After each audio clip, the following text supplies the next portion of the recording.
Welcome back to Made It to Medicine with Vix. That's me, and I'm a second-year medical student at UICOM Chicago, and I come to you weekly with videos about my pre-med term med school life and a little bit of everything in between. This week, I'm going to pick up where I left off from last week and continuing to tell you about the UICOM curriculum, but this time the second-year curriculum. If you haven't done so already, please be sure to hit the subscribe button, hit the like button, leave me a comment below, say what's up to the kid. But all right, let's jump right into the content of this week's video. It's so funny to me when people say, oh, you're a second year medical student, because at my school, second year content is all of one semester. Yeah, it is 10 weeks for neuropsych, which is the behavior block, which is what you go into right off of the 8 weeks of summer vacation. They just throw you into 6 weeks of neuro.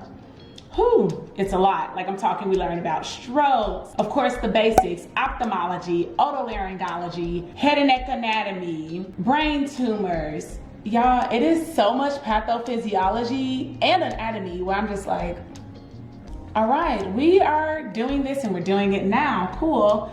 And then the last 4 weeks of the block are, or is it 3 weeks? Honestly, at this point, it's all over. The last few weeks of the blocks are for psych, so it's psych disorders, pharmacology, of course, with both, and developmental stages for children.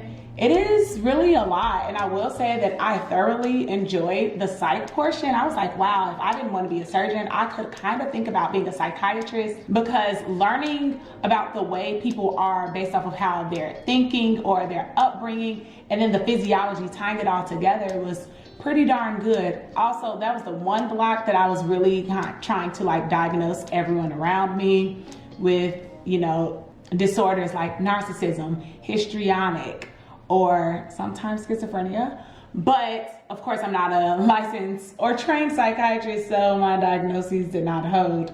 But all in all, that was a very difficult block coming off of the summer to jump straight into, because the brain is extremely complicated, as you know, and figuring out why someone is having certain types of headaches, or why the pressure in their eye is high, causing them to have glaucoma and could potentially lead to them losing their vision, or why this brain hemorrhage has led to a stroke.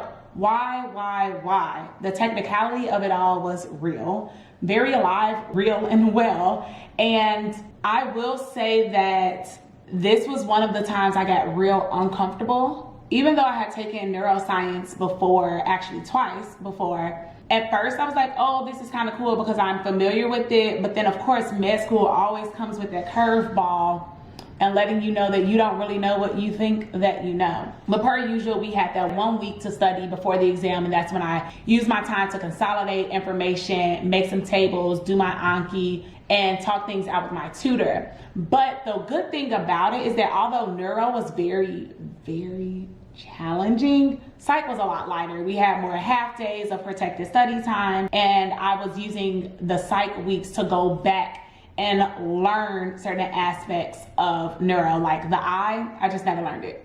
Even though I worked at an ophthalmology clinic as a scribe when I was in my post-bac program at Drexel, I forgot it. That was back in 2014. I'm just like, okay, so this is what it meant when the doctor was looking into the patient's eye, or this is what this meant, or this is what this disease is, this is the pathophysiology behind that disease. It was just so much that I had to spend time with it and be okay with spending more time studying that material than usual. So of course, for step 1, the brain is definitely high yield, and so is psych. Actually everything I learned my first semester of my second year, my only semester of second year, really high yield. Okay, that up to 13% of the exam, I think 9 to 13%. So I'll be revisiting that, but hopefully it's still in my brain somewhere and I don't have to work too hard to pull it out and retrieve it.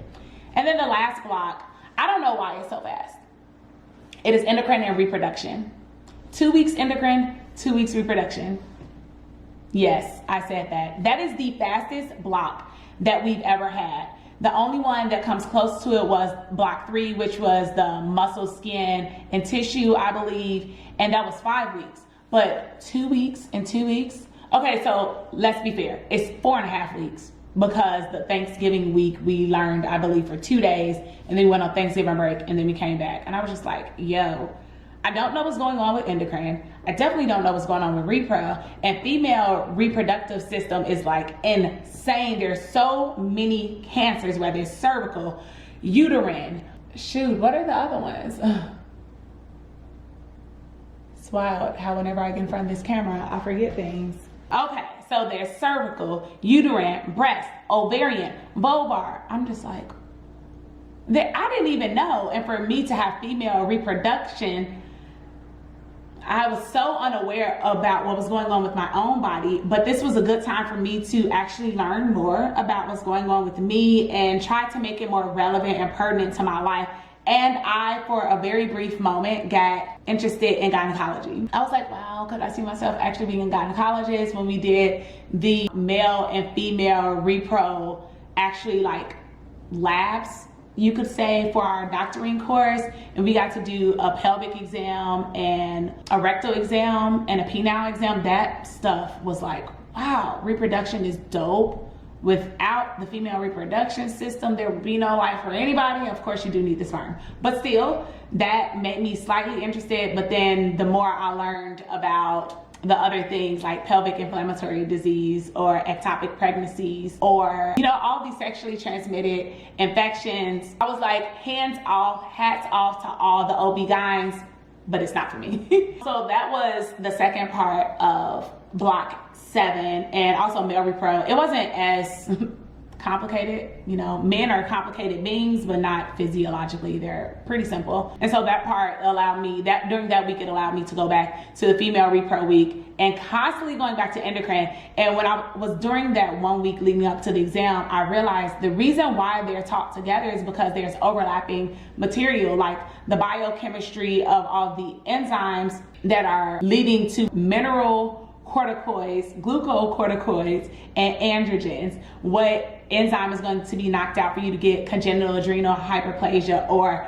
for those with XX chromosomes to have virilization, or, you know, leading to Cushing syndrome. Like, there's just so much overlap between the two that now, as I'm studying for step 1, I'm like, oh, this is kind of cool, I suppose. Then after that, you go on a 2-week break for winter break. Yeah, I said 2 weeks. I just think it's kind of wild that I am on winter break the same amount of time as my 8-year-old nephew. Like, what? How do we have the same time off when your course load is a lot less than mine? But it's fine. And then we come back, it's part 1 of block 8, which is a lot of review classes preparing us for step 1. So during this first portion of block 8, we have to sit for our OSCE, which is our objective structured clinical exam, which Sunday's video went into that, so you can like look there in the description box for everything that entails.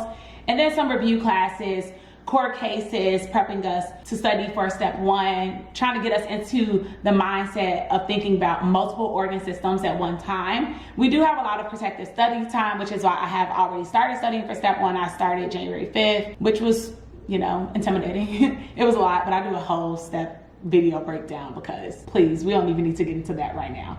But in this block, you're going to take 2 practice MBME step 1 exams and then 1 practice pathology exam all through the school. The school is paying for the last MBME. Well, technically they're paying for all of it, or it's in our tuition, y'all. I don't really know. But these are 3 exams you take through the school, like with your classes. They'll show you what the class average is, what the national average is, and what your percentage is, what your percent of passing or likelihood of passing the exam would be. They also give you the breakdown of how you perform with each organ system or each unit, whether it's immunology, pathology, evidence-based medicine, and then various systems, you know, neuro, psych, MSK, GI, endocrine, repro, all of the things.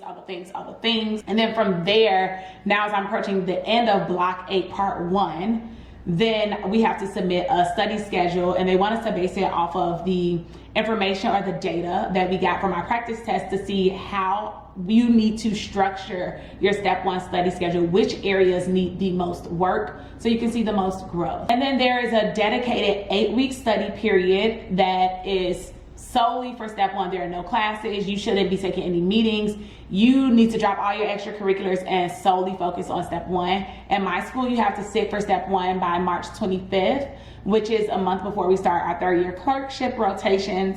And if you sit for it after that, you will be deferring whatever rotation is first for you. And you can defer if you're not ready to take the exam. Please defer, because failing an exam is worse than pushing it back. Failing an exam is worse than pushing it back. So like for me, I pushed my exam back 2 weeks because initially I was going to take it earlier in March because I wanted to factor in some vacation time. But then after I took that first practice exam, I was like, oh girl, I don't know if you gonna make it. So I pushed it back 2 weeks, and if I need to, then I will defer my first rotations. Fingers crossed that I don't have to, but if I need to, it's not the end of the world. And I'd rather do that to pass my exam and then match into a competitive specialty. After you sit for step one on March 25th, and you come back for block 8 part 2, it's more classes, and now I believe this is when we do the genital rectal exam on standardized patients. So it's more of a doctoring course for the second part of block 8. I'm not gonna lie, I'm not really focusing on that just yet, because once I get there, I'm like, I'm there. But it's also transition to clerkship. So these are classes, sessions, to prepare us for what the proper protocols are for once we get into the hospitals, once we're in the clinics, the times that we have to arrive, you know, telling us who we would contact if there's been some racism or discrimination on your clinical rotations. They're going to just basically throw all this information at us to gear us up for actually seeing patients regularly or on a daily versus seeing my first aid book. So year 2 in a nutshell is half learning, half preparing for step one. What a joy. But if you like what you have heard here, please, I invite you again to hit that like button, hit that subscribe button, hit the comment button down below, and let me know what other information you want to hear or learn about my school. If you're interested in applying to UICOM, please hit me up. My email is down in the description box. I'm always willing to talk to you, whether it's via email, via Zoom, whatever. I got you. I might respond a little bit slower these days because of step one, but I'm gonna respond. I got you. But thanks y'all for coming back for another video of Medicine with Vix. Appreciate you, and I will catch you next time. Bye.